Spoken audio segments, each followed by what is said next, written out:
Hello, dear viewers, and welcome back to the channel where we uncover the real stories behind Britain's most powerful family, the Windsors. Today's report takes us deep into the quiet storm brewing behind palace walls, a story not about kings or princes, but about two women caught in the crossfire of royal crisis. Princess Beatrice and Princess Eugenie, the daughters of Prince Andrew and Sarah Ferguson, have quietly left the United Kingdom. But this isn't just a getaway. It's a carefully planned retreat from the firestorm surrounding their parents.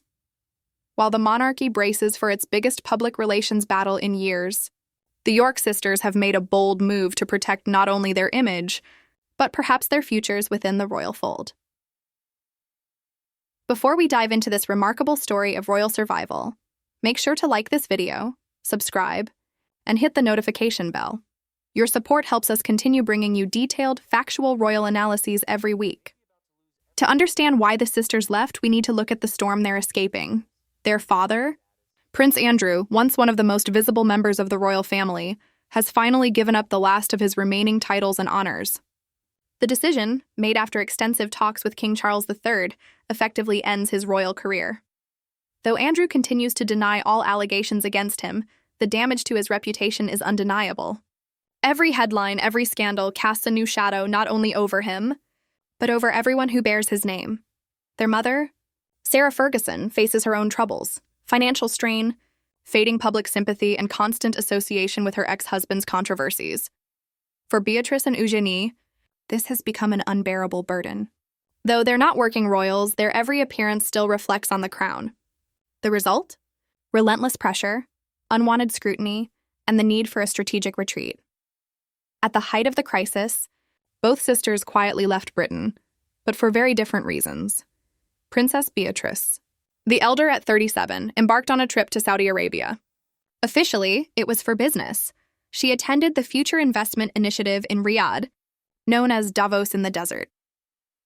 This is one of the world's biggest gatherings of political and financial power players, a global summit discussing investment, innovation, and sustainability. For Beatrice, this was more than an event. It was a strategic statement. By stepping into the realm of international diplomacy and business, she reframed her public image, from royal daughter of scandal to global professional and soft diplomat. Photos from the event showed her alongside international executives, including podcast host Sunil Sharma. Her poise and composure in this environment sent a clear message. She's charting her own course, independent from her father's downfall. Meanwhile, her younger sister, Princess Eugenie, 35, chose a more personal route. She quietly slipped away for a girls' trip to Paris, a rare moment of calm and privacy. A photo later appeared online showing her laughing beside close friends on the banks of the Seine, with the Eiffel Tower rising in the background. For Eugenie, this wasn't about business, and it was about emotional recovery, a brief escape from the suffocating media attention in Britain, and a chance to simply be herself. Not a royal, not a target, just a woman reclaiming her peace. But perhaps the most telling moment came on October 18th, just one day after Prince Andrew publicly confirmed he'd surrendered his remaining honors. That evening, London's elite gathered at the British Museum for the inaugural Pink Ball, a glamorous charity event that would normally attract members of the extended royal family. Yet both Beatrice and Eugenie were noticeably absent. This was no coincidence. Their decision to skip such a high-profile event was deliberate, a masterclass in quiet strategy. Had they attended, the cameras would have fixated on them. Every smile, every dress, every glance would have been analyzed for clues about how they felt about their father's disgrace. Instead, by simply staying away, they deprived the press of that narrative, refusing to feed the royal gossip cycle and ensuring the charity's spotlight wasn't hijacked by family scandal. Their absence spoke louder than any public statement could. It was a statement of control, a refusal to let the press dictate the story. A week later, Princess Beatrice quietly reappeared, not at a royal gala, but at a low-key charity event, accompanied by her husband, Edoardo Mapelli Mozzi. Her return was subtle and measured. No grand entrances, no interviews, no media circus. Just quiet, purposeful work.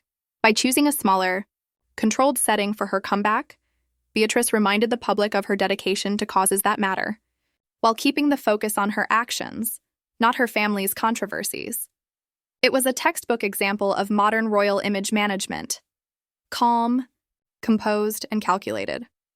The York sisters' moves aren't just about optics. They represent a new kind of royal resilience. Beatrice and Eugenie are not at the center of power like William or Kate, but they still carry the burden of a royal name tainted by controversy. They are women, wives and mothers trying to build meaningful lives while the world watches every move. Their father's downfall and their mother's instability could easily have crushed their public image. Instead, they've chosen to lead with grace, to separate their identities from the past, and quietly forge new ones.